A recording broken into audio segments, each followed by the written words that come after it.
Organizing files. Objectives. इस lesson में हम सीखेंगे कि डायरेक्टरीज या फोल्डर्स क्या होते हैं और इनकी मुख्तलिफ खसूसियात के बारे में मालूमात हासिल करेंगे। आम तौर पर इस्तेमाल होने वाली मुख्तलिफ फ़ाइल्स की इकसाम के बारे में सीखेंगे और ये भी सीखेंगे कि इन फ़ाइल्स की क्या खसूसियात होती हैं। फ़ाइल्स और डायरेक्टरीज को रीनेम करना सीखेंगे।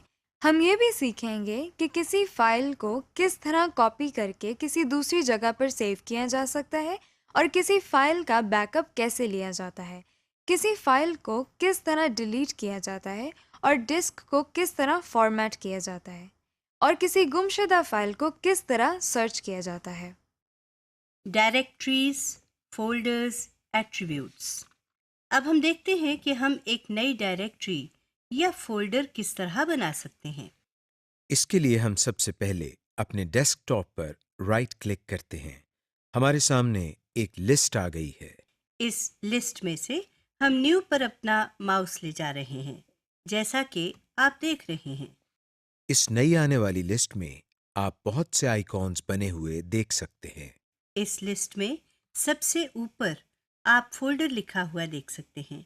इस पर क्लिक करने से हमारे सामने एक फोल्डर बन गया है। इसी तरह हम इस नए बनाए गए फोल्डर को डबल क्लिक करके ओपन करते हैं। इस फोल्डर के अंदर हम राइट क्लिक करते हैं तो हमारे सामने वही लिस्ट दोबारा आ जाती है।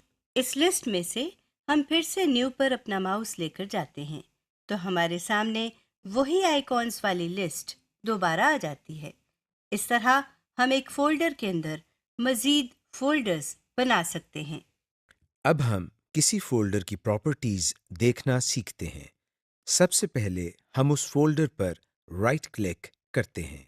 सामने आने वाली लिस्ट में हम सबसे आखिरी ऑप्शन जिस पर प्रॉपर्टीज लिखा है उस पर क्लिक करते हैं। प्रॉपर्टीज पर क्लिक करते ही हमारे सामने एक विंडो खुल गई है। ये विंडो हमारे बहुत काम की विंडो है। आप देख सकते हैं कि इस विंडो के टाइटल बार में फोल्डर के नाम के साथ प्रॉपर्टीज लिखा है। इस विंडो में आप एक फोल्डर का निशान बना हुआ देख रहे हैं। इस फोल्डर के निशान के सामने इस फोल्डर का नाम लिखा हुआ है। इस फोल्डर के निशान के नीचे आप इस फोल्डर के बारे में तमाम मालूमात हासिल कर सकते हैं। मिसाल के तौर पर आप इस फोल्डर की टाइप देख सकते हैं। इसके अलावा आप इस फोल्डर की अपने कंप्यूटर पर लोकेशन भी देख सकते हैं, यानी ये फोल्डर आपके कंप्यूटर पर कहाँ पड़ा हुआ है। आप इसी विंडो में लोकेशन के नीचे साइज लिखा हुआ देख रहे हैं। यह आपको बताता है कि जिस फोल्डर की प्रॉपर्टीज आप देख रहे हैं उस फोल्डर का साइज कितना है। साइज ऑन डिस्क आपको बताता है कि इस फोल्डर ने आपके कंप्यूटर पर कितनी जगह ली है। इसके नीचे आप कंटेंट्स लिखा हुआ देख रहे हैं। यहाँ से आप देख रहे हैं कि इस फोल्डर में कितनी मजीद फाइल्स और फोल्डर्स हैं। कंटेंट्स के नीचे क्रिएटेड लिखा है। यह हमें बताता है कि ये फोल्डर किस तारीख को कितने बजे बनाया गया था। Most widely used types of files. अब हम कुछ ऐसी फाइल्स देखते हैं जो हमारे इस्तेमाल में बहुत ज़्यादा आती हैं। इन फाइल्स के आइकॉन्स की पहचान आपके लिए बहुत ज़रूरी है। हम डेस्कटॉप पर दोबारा राइट क्लिक करते हैं और फिर अपने माउस को न्यू पर ले जाते हैं। हमारे पास एक और लिस्ट आ गई है। इस लिस्ट में आप एक आइकॉन देख रहे हैं जिस पर W लिखा है। यह आइकॉन हमेशा माइक्रोसॉफ्ट वर्ड के लिए इस्तेमाल किया जाता है। इस आइकॉन के सामने माइक्रोसॉफ्ट वर्ड डॉक्यूमेंट लिखा भी हुआ है। किसी फाइल या फोल्डर के अंदर अगर राइट क्लिक किया जाए तो माउस को न्यू पर ले जाने से हम ये लिस्ट देख सकते हैं। किसी भी जगह माइक्रोसॉफ्ट वर्ड में कोई डॉक्यूमेंट बनाना हो तो उस डॉक्यूमेंट के सामने जो आइकॉन बना हुआ आएगा वो बिल्कुल वैसा ही होगा जैसा आपने अभी मुलाहजा किया। इसका मतलब ये है कि माइक्रोसॉफ्ट वर्ड के लिए सिर्फ एक ही आइकॉन है। जहां भी हम वर्ड का डॉक्यूमेंट बनाएंगे वहां हमको यही आइकॉन नजर आएगा। बिल्कुल इसी तरह जिस तरह हमारे पास वर्ड प्रोसेसिंग के लिए एक आइकॉन है, उसी तरह हमारे पास स्प्रेडशीट्स के लिए भी एक आइकॉन मौजूद है। जिस लिस्ट में हमने माइक्रोसॉफ्ट वर्ड के लिए आइकॉन देखा था, उसी लिस्ट में हम माइक्रोसॉफ्ट एक्सेल वर्कशीट लिखा हुआ देख सकते हैं। इसके सामने क्रॉस बना हुआ है। जहां भी हम माइक्रोसॉफ्ट एक्सेल की स्प्रेडशीट्स बनाना चाहते हैं, वहां यही क्रॉस का आइकॉन बना हुआ आता है। स्प्रेडशीट्स और वर्ड प्रोसेसिंग की तरह डेटाबेसेस के लिए भी हमारे पास एक आइकॉन है। इस लिस्ट में आप माइक्रोसॉफ्ट एक्सेस डेटाबेस लिखा हुआ देख सकते हैं। हम माइक्रोसॉफ्ट एक्सेस को डेटाबेस बनाने के लिए इस्तेमाल करते हैं। इसके सामने बने हुए आइकॉन की पहचान भी कर लें। ये एक डब्बे के अंदर ए लिखा हुआ है। हमारे पास प्रेजेंटेशंस के लिए भी एक सॉफ्टवेयर मौजूद है। आप माइक्रोसॉफ्ट पावरपॉइंट प्रेजेंटेशन लिखा हुआ देख सकते हैं। जो आइकॉन इसके सामने बना हुआ है, ये हमेशा प्रेजेंटेशन डॉक्यूमेंट्स के लिए ही इस्तेमाल होता है। इन सब एप्लीकेशंस को मजीद डिटेल से हम बाद में देखेंगे। File attributes. अभी हमने फोल्डर्स के एट्रीब्यूट्स देखे। अब हम फाइल्स की प्रॉपर्टीज और एट्रीब्यूट्स देखते हैं। इसके लिए हम डेस्कटॉप पर एक फाइल बनाते हैं। फाइल बनाने के लिए हम डेस्कटॉप पर राइट क्लिक करते हैं और न्यू पे माउस ले जाते हैं। इस लिस्ट में से हम किसी भी एप्लीकेशन पर क्लिक करते हैं। मिसाल के तौर पर हम माइक्रोसॉफ्ट वर्ड का एक डॉक्यूमेंट बनाते हैं। अब इस फाइल पर हम राइट क्लिक करते हैं और प्रॉपर्टीज पर क्लिक करते हैं। हमारे पास बिल्कुल वैसा ही डायलॉग बॉक्स खुल गया है जैसा फोल्डर की प्रॉपर्टीज के लिए खुला था। यहाँ पर सबसे पहले न्यू माइक्रोसॉफ्ट वर्ड डॉक्यूमेंट लिखा हुआ है। अभी चूंकि आपने इस फाइल का कोई नाम नहीं दिया, इसीलिए कंप्यूटर ने खुद ही इस फाइल का नाम न्यू माइक्रोसॉफ्ट वर्ड डॉक्यूमेंट रख दिया है। यहाँ पर आप अपनी मर्जी का नाम लिख सकते हैं और कंप्यूटर इस फाइल का नाम तब्दील कर देता है। आइए इस फाइल का नाम तब्दील करके माय डॉक्यूमेंट रखते हैं। हम सबसे पहले इस टेक्स्ट बॉक्स में माउस से क्लिक करते हैं और उसके बाद बैक स्पेस का बटन दबाते हैं। अब इस टेक्स्ट बॉक्स में लिखा हुआ सब कुछ मिट चुका है। यहाँ हम टाइपिंग शुरू करते हैं और माई डॉक्यूमेंट लिखते हैं। माय डॉक्यूमेंट लिखने के बाद हम एंटर दबाते हैं। आप देख सकते हैं कि फाइल का नाम तब्दील हो चुका है। इस फाइल की मजीद कुछ प्रॉपर्टीज देखने के लिए हम दोबारा इस फाइल पर राइट क्लिक करते हैं और प्रॉपर्टीज पर क्लिक करते हैं। नाम वाले टेक्स्ट बॉक्स के नीचे आप टाइप ऑफ फाइल लिखा हुआ देख रहे हैं। टाइप ऑफ फाइल के बाद आप ओपन्स विद लिखा हुआ देख सकते हैं। इसका मतलब यह है कि ये फाइल किस एप्लीकेशन के जरिए खोली जा सकती है। बाकी तमाम लेबल्स वही हैं। सिर्फ आखिर में आप क्रिएटेड के लेबल के अलावा मॉडिफाइड और एक्सेस्ड का लेबल देख सकते हैं। मॉडिफाइड का मतलब होता है तब्दील करना। अगर आपने अपनी फाइल्स में कोई तब्दीली की हो, तो जिस तारीख को आप फाइल में तब्दीली करेंगे, वो तारीख यहाँ लिखी हुई आएगी। एक्सेस्ड के लेबल से आप देख सकते हैं कि इस फाइल को आखिरी दफा कब खोला गया था। बाकी तमाम लेबल्स वही हैं जो आप पहले पढ़ चुके हैं। Renaming files and directories folders. कई दफ़ा आपको अपनी फाइल का नाम तब्दील करना पड़ता है, मगर फाइल का नाम तब्दील कैसे किया जाए, ये हम सीखते हैं।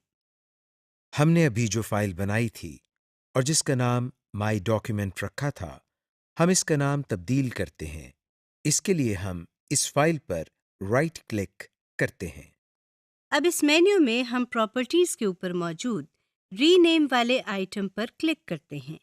आप देख सकते हैं कि रीनेम पर क्लिक करते ही इस फाइल का नाम सेलेक्ट हो गया है और नाम के आगे एक कर्सर भी बना हुआ आ रहा है।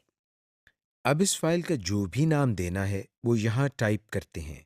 आप देखें, हम यहाँ फर्स्ट डॉक्यूमेंट लिख रहे हैं। नाम लिखने के बाद हम एंटर दबाते हैं। इसी तरह कोई भी फाइल जो डेस्कटॉप पर हो या किसी और फोल्डर में, उस पर राइट क्लिक करके रीनेम के जरिए हम इस फाइल या फोल्डर का नाम तब्दील कर सकते हैं। Selecting files. ये तो आप जानते ही हैं कि किसी आइकॉन पर क्लिक करने से वो आइकॉन सिलेक्ट हो जाता है। अब हम सीखते हैं कि अगर हमने एक से ज़्यादा आइकॉन्स को सिलेक्ट करना हो तो हम क्या करें। अगर हमने इन आइकॉन्स को सेलेक्ट करना हो जो इकट्ठे पड़े हुए हैं, तो एक से ज़्यादा आइकॉन्स को सेलेक्ट करने के लिए शिफ्ट के बटन के साथ एरो कीज का इस्तेमाल करते हैं। इसी तरह अगर हम चाहते हैं कि उन आइकॉन्स को सिलेक्ट करें जो इकट्ठे नहीं पड़े हुए, तो हम शिफ्ट के बजाय कंट्रोल की इस्तेमाल करते हैं और माउस से उन आइकॉन्स को सिलेक्ट कर लेते हैं। Copy and paste files. अब हम एक बहुत ही मज़ेदार और इंटरेस्टिंग चीज़ देखते हैं। हम एक ही फाइल की जितनी चाहें कॉपीज बना सकते हैं। इसके लिए हम आइकॉन पर राइट क्लिक करते हैं और फिर कॉपी पर क्लिक करते हैं। अब जहां हम इस फाइल को पेस्ट करना चाहते हैं, वहां पर जाकर हम राइट क्लिक करते हैं और मेन्यू में से पेस्ट पर क्लिक करते हैं। आप देख सकते हैं कि स्क्रीन पर एक और आइकॉन बना हुआ आ गया है, जिसके नाम में फाइल के नाम के बाद कॉपी भी लिखा हुआ है, जिसका मतलब है कि हमने अपनी फाइल की एक और कॉपी बना ली है। Make backup copies. अगर हम अपनी फाइल को अपने कंप्यूटर पर भी रखना चाहें और इस फाइल को किसी यूएसबी में भी महफूज करना चाहें, तो इसके लिए भी हमारे पास एक बहुत ही आसान तरीका है। सबसे पहले आप यूएसबी को कंप्यूटर की यूएसबी पोर्ट में लगाएं। अब जिस तरह हमने एक फाइल अपनी मर्जी के फोल्डर में सेव की थी, उसी तरह हम किसी भी फाइल को यूएसबी में भी सेव कर सकते हैं। सबसे पहले हम फाइल को कॉपी करेंगे। अब हम कंप्यूटर की विंडो खोलेंगे। इसमें आप अपने सामने रिमूवेबल डिस्क लिखा हुआ देख रहे हैं। यूएसबी चूंकि ऐसी डिस्क है जो आसानी से कंप्यूटर के साथ लगाई और उतारी जा सकती है, इसलिए कंप्यूटर इसको रिमूवेबल डिस्क से जाहिर करता है। इस पर डबल क्लिक करके ओपन कर लें। अब कॉपी की हुई फाइल को यूएसबी में सेव करने के लिए हम यहाँ पर राइट क्लिक करते हैं और पेस्ट पर क्लिक करते हैं। दूसरे तरीके में हम फाइल को कॉपी किए बगैर यूएसबी ड्राइव में महफूज करते हैं। जिस फाइल की हम कॉपी बनाना चाह रहे हैं, हम इस फाइल पर राइट क्लिक करते हैं और अपने माउस पॉइंटर को सेंड टू पर लेकर जाते हैं।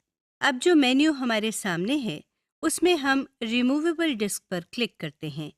इस पर क्लिक करते ही हमारी फाइल यूएसबी में जाना शुरू हो गई है।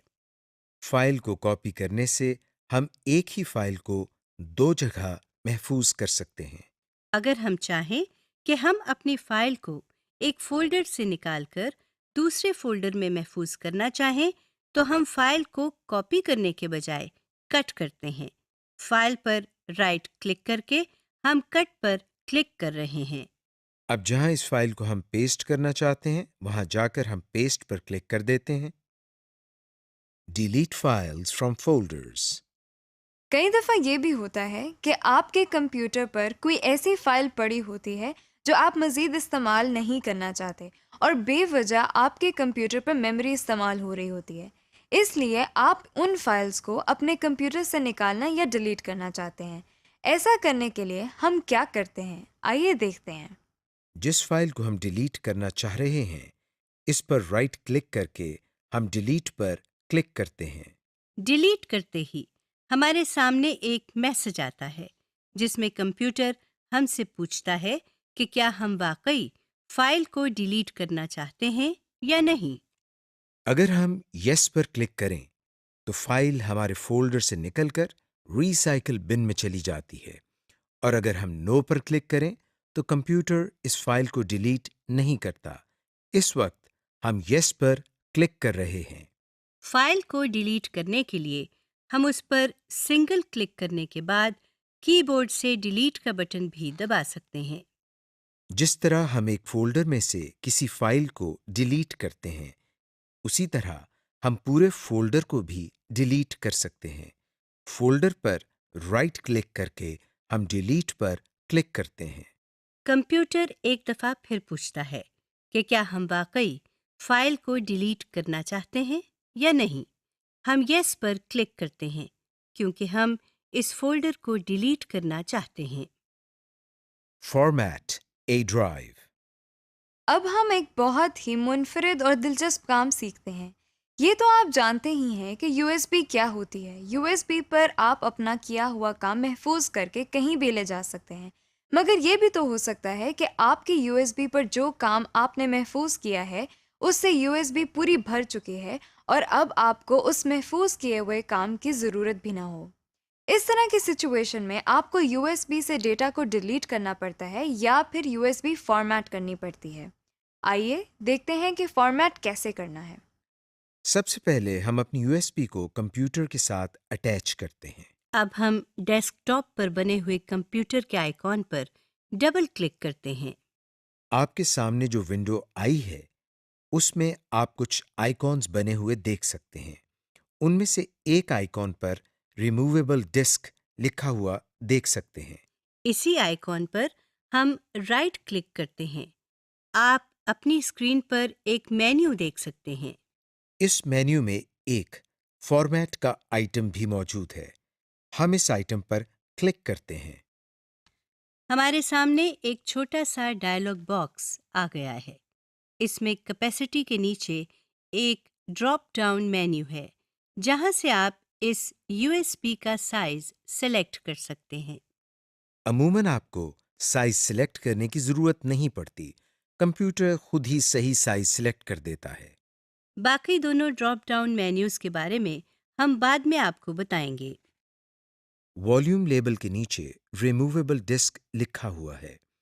इसको मिटाकर आप अपनी मर्जी से इसका नाम माई यूएसबी टाइप करते हैं। फॉर्मेट ऑप्शंस के नीचे क्विक फॉर्मेट पहले से ही सिलेक्टेड है। फॉर्मेटिंग शुरू करने के लिए हम सबसे नीचे बने हुए स्टार्ट के बटन पर क्लिक करते हैं तो कंप्यूटर हमें एक वार्निंग देता है कि अगर आपने यूएसबी फॉर्मेट की तो इसमें मौजूद सारी फाइल्स और फोल्डर्स डिलीट हो जाएंगे। हम ओके का बटन प्रेस करते हैं। आप देख रहे हैं कि यूएसबी फॉर्मेट होना शुरू हो गई है और कुछ देर में ये अमल मुकम्मल हो जाता है और हमारे सामने फॉर्मेट कंप्लीट का मैसेज आ जाता है। अब हम डेस्कटॉप से कंप्यूटर के आइकॉन पर डबल क्लिक करते हैं तो हम देखते हैं कि हमारी यूएसबी का नाम माई यूएसबी हो गया है। अब इस पर डबल क्लिक करके इसको ओपन करते हैं तो ये देखें, इसके अंदर कोई डाटा नहीं है। सब फाइल्स और फोल्डर्स डिलीट हो गए हैं। सर्चिंग। किसी भी फाइल को ढूंढने के लिए हम कंप्यूटर के आइकॉन पर डबल क्लिक करते हैं। अब जिस फोल्डर या डायरेक्टरी में से हमने फाइल को सर्च करना है, बाएं तरफ नेविगेशन पैन से उस डायरेक्टरी या फोल्डर को सेलेक्ट करते हैं जैसे हमने कंप्यूटर को सेलेक्ट किया हुआ है। अब इस विंडो में ऊपर यहाँ सर्च के बॉक्स में सर्च कंप्यूटर लिखा हुआ नजर आ रहा है। इसमें क्लिक करके फाइल का नाम टाइप करें। हम यहाँ माई फर्स्ट फाइल लिखते हैं। आप देख सकते हैं नीचे प्रीव्यू पैन में इस नाम की फाइल निकलकर हमारे सामने आ गई है। इस फाइल के नीचे इसकी लोकेशन भी लिखी हुई है। यानी कंप्यूटर में जहां ये फाइल सेव की गई थी उसका पाथ भी नजर आ रहा है। इस तरह हम किसी भी फाइल को आसानी से ढूंढ सकते हैं। समरी। इस लेसन में हमने पढ़ा कि फ़ोल्डर्स क्या होते हैं, हम किस तरह फ़ोल्डर्स बनाते हैं और किस तरह फ़ोल्डर्स के अंदर मज़ीद फ़ोल्डर्स बनाए जाते हैं। किस तरह हम एक फ़ाइल का नाम देख सकते हैं और वो तारीख देख सकते हैं जिस तारीख को वो फ़ाइल बनाई गई थी। इस लेसन में हमने मुख्तलिफ़ इक़साम की फ़ाइल्स के आइकॉन्स की पहचान भी की, जिनमें एक्सेल, वर्ड, एक्सेस और पावर पॉइंट शामिल हैं। हमने ये भी सीखा कि किस तरह किसी फ़ाइल या फ़ोल्डर का नाम तब्दील किया जा सकता है, किस तरह हम फाइल्स को सिलेक्ट करते हैं चाहे वो फाइल्स एक साथ हों या मुख्तलिफ जगहों पर मौजूद हों। हमने ये भी सीखा कि फाइल्स को एक जगह से किस तरह कॉपी किया जाता है और फिर किस तरह अपनी मर्जी की जगह पर पेस्ट किया जाता है। इस लेसन में हमने फाइल्स और फोल्डर्स को कट करके पेस्ट करना भी सीखा। फिर हमने ये भी सीखा कि किसी फाइल या फोल्डर को यूएसबी पर किस तरह कॉपी किया जाता है। हमने फाइल्स और फोल्डर्स को डिलीट करना भी सीखा और यूएसबी को फॉर्मेट करना भी सीख लिया। इसके बाद हमने अपने कंप्यूटर पर फाइल्स को ढूंढने का तरीका भी सीखा।